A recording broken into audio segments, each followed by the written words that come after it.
राधे राधे, जय श्री कृष्णा। आप सभी को मेरे इस यूट्यूब चैनल पर हार्दिक स्वागत है, अभिनंदन है। मैं हूं doctor Vrinda Singh, associate professor home science, government girls college Jodhpur, Magra Punjla. ठीक है, आज मैं आपको प्यारे बच्चों, पिछले वीडियो में मैंने कंज्यूमर प्रोटेक्शन एक्ट 1986 के बारे में डिटेल्स में बताया है कि कंज्यूमर को क्या और किस प्रकार के अधिकार दिए गए हैं। कंज्यूमर जो उपभोक्ता है, जो इन चीज़ों को उपभोग करता है, वह छला नहीं जाए, वह ठगा नहीं जाए, वह परेशान नहीं हो, उसे निर्माता या उत्पादक या व्यापारी लूटे नहीं, दुकानदार उसको लूटे नहीं। उसके लिए मैंने पिछले वीडियो में उसके कौन कौन से अधिकार हैं, ये इन अधिकारों के बारे में बताया है।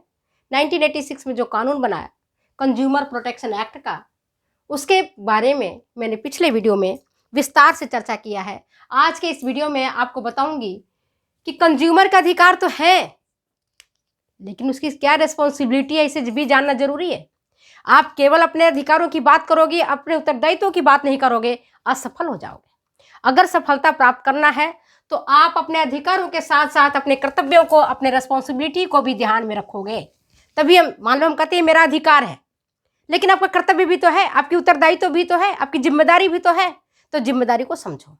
आज के इस वीडियो में मैं कंज्यूमर के क्या क्या रिस्पॉन्सिबिलिटी है, क्या क्या उत्तरदायित्व है, इसी के बारे में बताऊंगी। तो सबसे पहले एक एक बिंदु पर हम ध्यान देते हैं और उसके बाद आगे मैं इसी को एलाबोरेट करूंगी।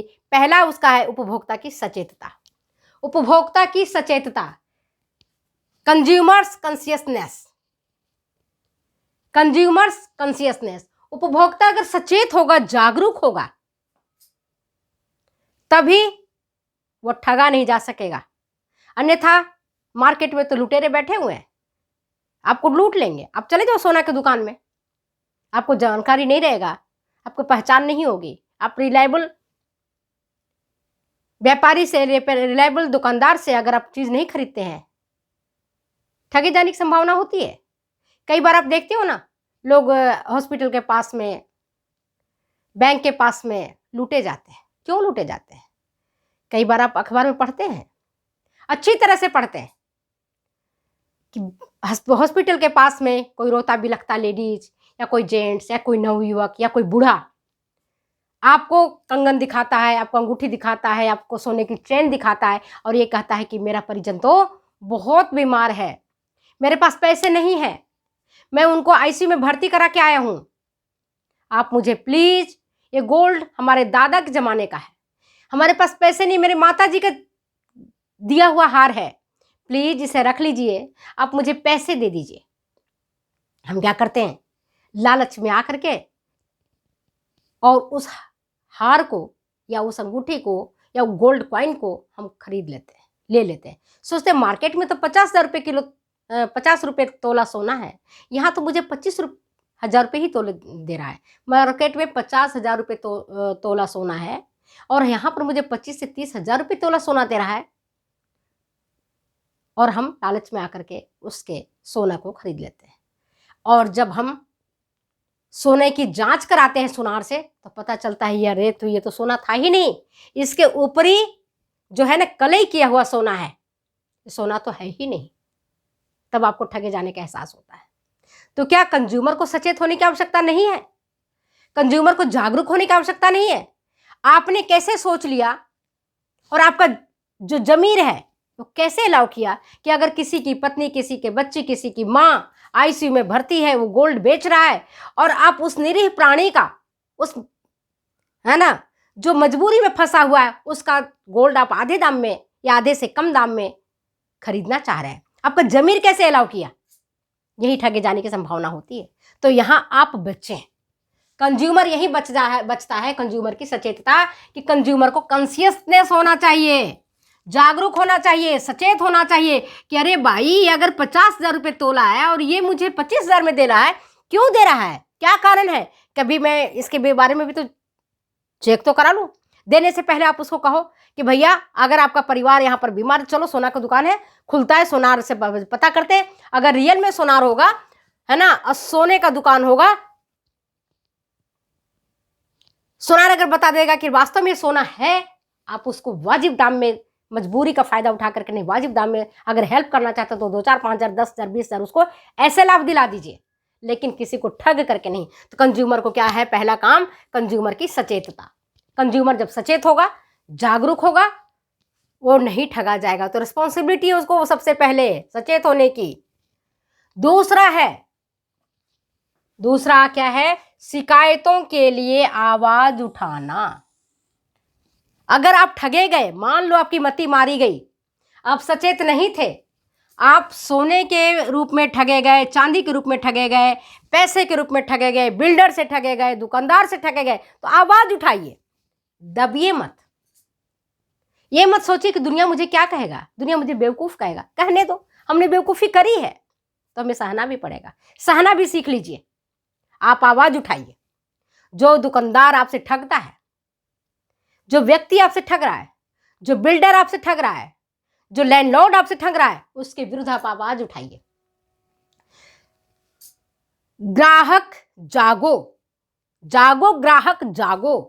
आप जागिए, आप सोइए मत, आवाज उठाइए। 2-4 लोग साथ में मिलिए, जहां निर्माता, जहां उत्पादक, जहां दुकानदार, सब मिलजुल करके काम करता है। आप क्यों अकेले काम करती हैं? आप भी आवाज उठाइए, अपना बुलंद आवाज उठाइए कि मैं ठगा गया हूं। और जब आप इस तरह की आवाज उठाते हैं तो क्या होता है, पुलिस में FIR होती है, पुलिस उसको पकड़ने का काम करती है, अखबार में प्रचार प्रसार होता है, उस व्यक्ति का, उस बिल्डर का, उस दुकानदार का, उस निर्माता का बड़ा तौहीनी होता है, उसके फर्म बंद कर दिए जाते हैं, उसके दुकान बंद कर दिए जाते हैं। तो अगर आप करोगे तब तो, आवाज उठाओगे तब तो। अगर आवाज ही नहीं उठाओगे, चुपचाप शांति से रहोगे, ठगे जाओ। दुनिया किसी की परवाह नहीं पड़ी है। परवाह है तो आपको खुद की, आप अपनी परवाह खुद करिए। आप अपने लिए खुद भाग्य विधाता बनिए, दुनिया कोई आपका भाग्य विधाता नहीं बनेगा, ये मैं आज लिख के दे देती हूँ। जब तक आप अपनी अधिकारों की चर्चा नहीं करेंगे, जब तक आप उत्तरदायित्वों को नहीं समझेंगे, कोई भी व्यक्ति आपकी मदद नहीं करेगा। इसलिए शिकायतों के लिए आवाज उठाना चाहिए उपभोक्ता को। जब कभी भी उपभोक्ता ठगा गया है, उसे अपनी आवाज जोरदार उठानी चाहिए। ठीक है, नेक्स्ट है उपभोक्ता सहकारी भंडारों की स्थापना करना। तीसरा महत्वपूर्ण काम है कि सब मिलकर के, हम भी उपभोक्ता हैं, आप भी उपभोक्ता हैं, विद्यार्थी भी उपभोक्ता है, शिक्षक भी उपभोक्ता है, चिकित्सक भी उपभोक्ता है, इंजीनियर भी उपभोक्ता है, पायलट भी उपभोक्ता है। कहीं न कहीं, किसी न किसी छत के नीचे, कहीं न कहीं किसी दुकान में जाकर के हम उपभोक्ता बन जाते हैं। मान लो हमें गोल्ड खरीदना है, हम उपभोक्ता हैं, दुकान में जाते हैं। हमें किराने के सामान खरीदनी है, गेहूँ चावल दाल खरीदना है, हम उपभोक्ता हैं। हम बीमार पड़े, डॉक्टर के पास गए, हम उपभोक्ता हैं। हम दवाई खरीदने गए, हम उपभोक्ता हैं। तो हर एक व्यक्ति कहीं न कहीं उपभोक्ता है। हर एक व्यक्ति निर्माता नहीं हो सकता, हर एक व्यक्ति उत्पादक नहीं हो सकता, हर एक व्यक्ति दुकानदार नहीं है, लेकिन हर एक व्यक्ति उपभोक्ता है। तो हमें अपने दायित्वों को समझना है। इसलिए हमें उपभोक्ता सहकारी भंडारों की स्थापना करना है, जहां पर वाजिब दाम में अच्छी वस्तु मिल सके। और जब अच्छी वस्तु हमें मिलेगा, ये उपभोक्ता सहकारी भंडारों की स्थापना करने से मुझे याद है, बीबी जब मेरा बच्चा छोटा था तो दीपावली का अवसर आता था और वो कहता था मैं पटाखे छोड़ूंगा। यद्यपि मैं उसे बहुत समझाती, बेटा रे पटाखे में क्यों छोड़ते हो, क्यों शोर मचाते हो, क्यों पॉल्यूशन करते हो, है ना, बहुत समझाते थे।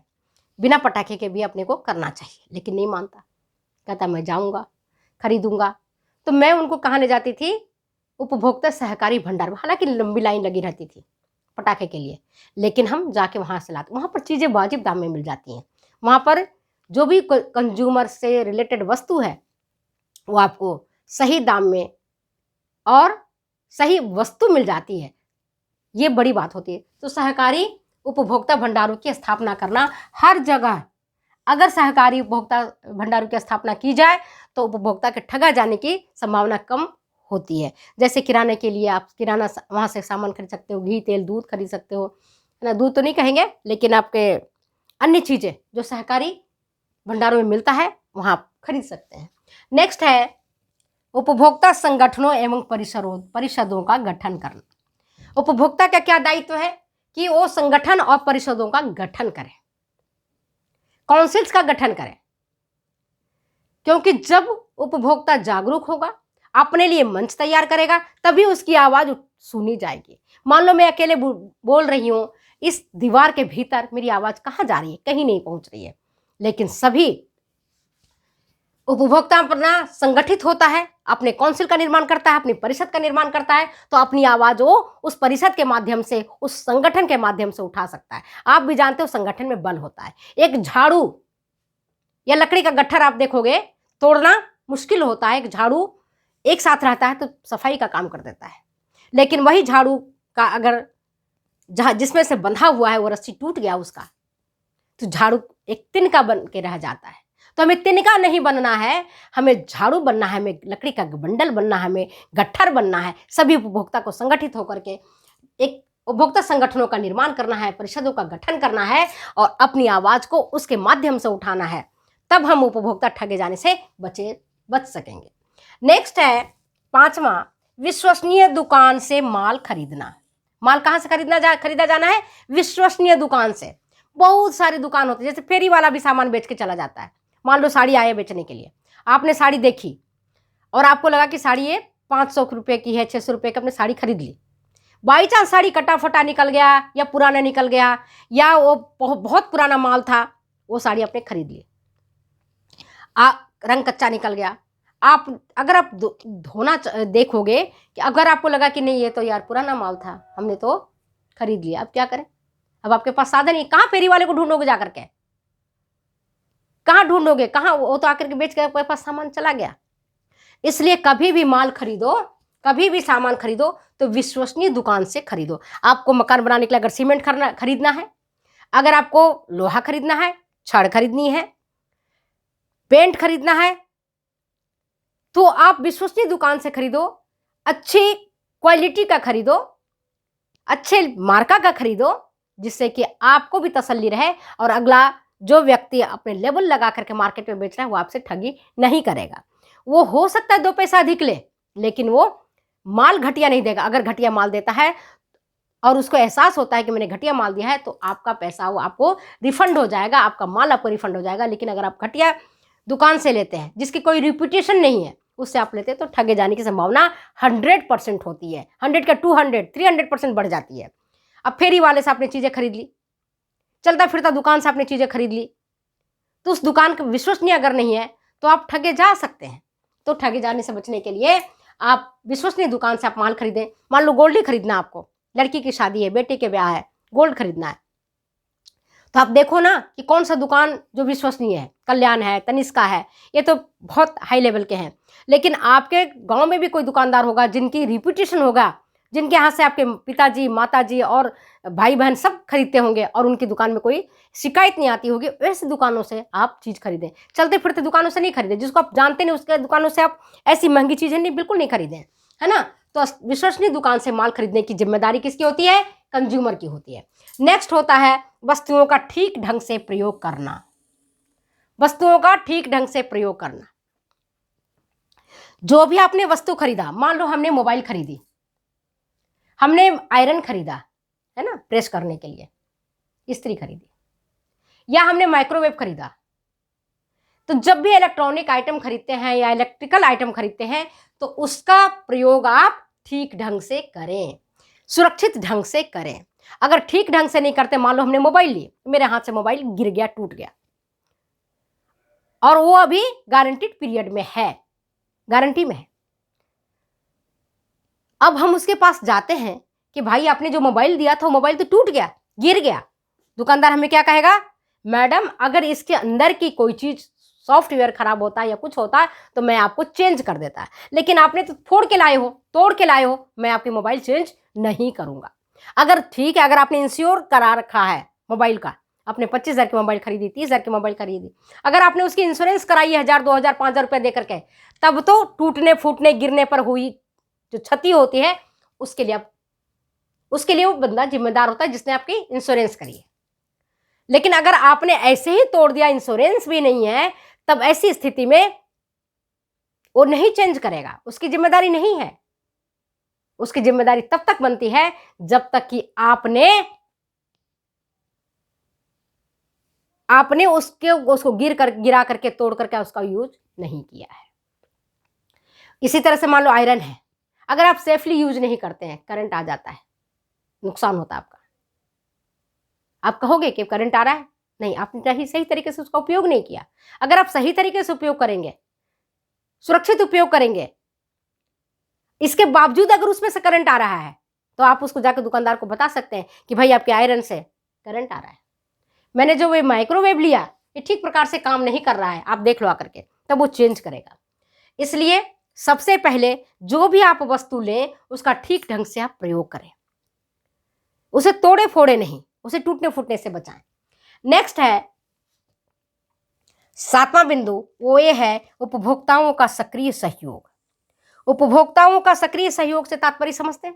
उपभोक्ता, जैसे मान लो आज हम ठगे गए, आप मेरा साथ दीजिए, आप ठगे गए, हम आपका साथ देंगे, तो हमें एक्टिव पार्टिसिपेशन करना है। ये नहीं कि मैडम ठगी गई तो मेरा क्या पड़ा है, ये वाह बढ़िया हुआ मैडम ठगी गई, तो हम आज ठगे गए, कल आप ठगे जाओगे, परसों आपकी फ्रेंड ठगी जाएगी, परसों फ्रेंड की फ्रेंड ठगी जाएगी। होती है कि नहीं होती है? इसलिए हमें ऐसे नहीं करना है। अगर हम ठगे गए तो आप मेरा साथ दीजिए, हम आपके साथ आए हैं कि बेटा हमने ऐसा काम किया और मैं देखो आज मैंने एक मोबाइल खरीदी और मोबाइल हमारे महीने भर में बिगड़ गया, अब हम क्या करें? या हमने गोल्ड खरीदा था, गोल्ड भी बेटा नकली दे दिया, हम क्या करें? तो आप क्या करोगे? आप मेरे सहयोग करोगे, सक्रिय सहयोग करोगे कि नहीं मैडम ठगी गई है, मैडम का हम सहयोग करेंगे। जब आप हमारा सहयोग करोगे तो निर्माता, चाहे व्यापारी या चाहे दूसरे जो लोग हैं, वो आपको नहीं ठगेंगे। जब हमें ठगने से बचाएंगे तो आपको भी ठगने से बचाएंगे। उनको ये लगेगा कि नहीं, सब एकजुट हो जाते हैं। जिस गांव में एकता होती है, जिस गांव में संगठन होता है, जिस परिवार में संगठन होता है, उसके दूसरे लोग उसकी आंखें नहीं दिखा सकते। आंखें तब दिखाते हैं जब आप अलग थलग हो जाते हो। ठीक उसी प्रकार से जैसे पेड़ में जब तक पत्तियां होती हैं, हरी भरी रहती हैं, जब तक पेड़ में फूल रहते हैं, वो खिलते रहते हैं, सुगंध फैलाते रहते हैं। लेकिन अगर वो पेड़ से पत्तियां डाली से टूट करके जमीन पर गिर जाती हैं, अगर वो फूल अपने डाली से गिर करके जमीन पर गिर जाता, उसका कोई अस्तित्व नहीं होता है। सेम वही कंडीशन हमारे साथ भी होता है, हमारा कोई अस्तित्व नहीं रहेगा अगर हम अपने उपभोक्ताओं से अलग कट करके रहेंगे, अलग थलग रहेंगे। जब हम उपभोक्ता संगठित रहेंगे, एक रहेंगे, तभी हम निर्माता को, दुकानदार को, उत्पादक को बता सकेंगे और उनको अपना माल वापस लेना पड़ेगा, उनको अच्छी प्रकार का माल देना पड़ेगा। ठीक है, तो हमें संगठित होना पड़ेगा। इसके बाद है ईमानदार, जो 8वां पॉइंट है वो है ईमानदार निर्माताओं को सहयोग देना। जो ईमानदार निर्माता है, उत्पादक है, किसान है, व्यापारी है, अगर ईमानदार है, अगर उसका काम बहुत बढ़िया है और उसके ऊपर 2-4 लोग उंगली उठाते हैं, आप उसको सहयोग दीजिए। कई बार ऐसा होता है, एक ईमानदार जब जाता है तो 5 जो बेईमान होते हैं उसके साथ मिल जाते हैं और कहते हैं कि इस ईमानदार के कारण तो मेरा दुकान चौपट हो जाएगा, हमारे अपनी दुकान को बढ़ाना है। तो उस ईमानदार के सभी टांगे खींचते हैं, उसको परेशान करते हैं, उसको दुकान को चलने नहीं देते हैं। तो क्या करना होता है, हम जो उपभोक्ता हैं उसी दुकान से सामान खरीदेंगे, उसी बाकी जो बेईमान दुकानदार है उसको हम नेगलेक्ट करेंगे। हम उनके पास आएंगे जो ईमानदार है, जो कुशल है, उनको हम सहयोग करेंगे कि आप माल लाइए, हम खरीदेंगे, हमारा भाई खरीदेगा, हमारा बंधु खरीदेगा, हमारा मित्र करेगा, हमारा रिश्तेदार खरीदेगा, हम पूरे गांव वाले खरीदेंगे, हम पूरे शहर वाले आपकी दुकान से खरीदेंगे। तो किसको सहयोग करना है? ईमानदार को। जब ईमानदार को हम सहयोग करेंगे तो बेईमान अपने आप कट जाएगा। पहले बेईमान ईमानदार को दबाना चाहेगा, उस दुकानदार को दबाना चाहेगा, है ना, कि आप ऐसे सस्ते दाम में कैसे बेच रहे हो। हम कई बार सब्जी मंडी जाते हैं तो वहां पर क्या देखते हैं कि जैसे मान लो कहीं टमाटर 40 रुपए किलो बिक रहा है, दूसरे ने कहा कि मैडम आप आ जाइए, टमाटर हम आपको 30 रुपए किलो देते हैं। तो दूसरे 2 दुकानदार हैं, कहते अरे तू 30 रुपए में कैसे बेच रहा है, तुम कैसे 30 रुपए में बेच रहे हो। अल्टीमेटली उसको भड़का देते हैं और वो बेचारा चुपचाप हो जाता है, क्योंकि उसको भी संगठित होना है। आप दुकानदार देखोगे संगठित रहेगा, उपभोक्ता देखो असंगठित रहेगा। सबसे बड़ी कमी उपभोक्ता में है कि वो असंगठित है, जबकि आपका जो दुकानदार है वो संगठित है। तो हमें संगठन बनाना है और ईमानदार निर्माताओं को सहयोग देना है। इसके बाद सबसे last point but not list point. अंतिम है नहीं, अंतिम बिंदु है लेकिन अंतिम नहीं है, वो है सूचनाओं को प्राप्त करना, मार्केटिंग सर्वे करना। मार्केटिंग सर्वे से क्या तात्पर्य है? वो ये कि मार्केट में कौन कौन सी वस्तु है, कहाँ मिल रहा है, कहाँ सच्चे दाम में मिल रहा है, अच्छे दाम में मिल रहा है, कहाँ अच्छी वस्तु मिल रहा है जहां पर मिलावट नहीं है, कहाँ अच्छी वस्तु मिल रहा है जिसका रीजनेबल रेट है, कौन सी अच्छी वस्तु मिल रहा है जिसकी सब तरह से वो बढ़िया है। तो ऐसी सूचनाओं को एकत्र कीजिए ताकि ठगे नहीं जा सके। ठगे जाने के लिए सबसे पहली बड़ी बात ये होती है कि आप एक ही दुकान में जाते हैं, दुकानदार जैसा बोलता है आप आंख मूंद करके सामान खरीद लेते हैं, उसके ऊपर विश्वास करते हैं और वो आपको ठग सकता है। लेकिन अगर आप 4, 5, 10 दुकान में गए हुए होंगे, आपको रेट के बारे में आइडिया होगा, आपको वस्तु के बारे में आइडिया होगा, आपको ब्रांड के बारे में आइडिया होगा, आपको लेवल के बारे में आइडिया होगा, कोई आपको ठग नहीं सकता है, ये मैं गारंटी के साथ कहती हूँ। इतना तो करके देखो, कोई भी सामान है, आप 2-4 जगह जाओ, 10 जगह जाओ, 15 जगह जाओ, कंपेरेटिव स्टेटमेंट बनाओ, कोई आपको ठग नहीं सकता है। ठगने के लिए उसको जिगर चाहिए, लेकिन अगर आपने सर्वे कर रखे तो कोई उसको ठगेगा नहीं। तो चलिए आज मैं अपनी वीडियो को यहीं पर समाप्त करती हूँ, फिर मिलती हूँ मैं अगले वीडियो में अगले एपिसोड के साथ। तब तक दो बेटा जाने की इजाजत, बाय बाय।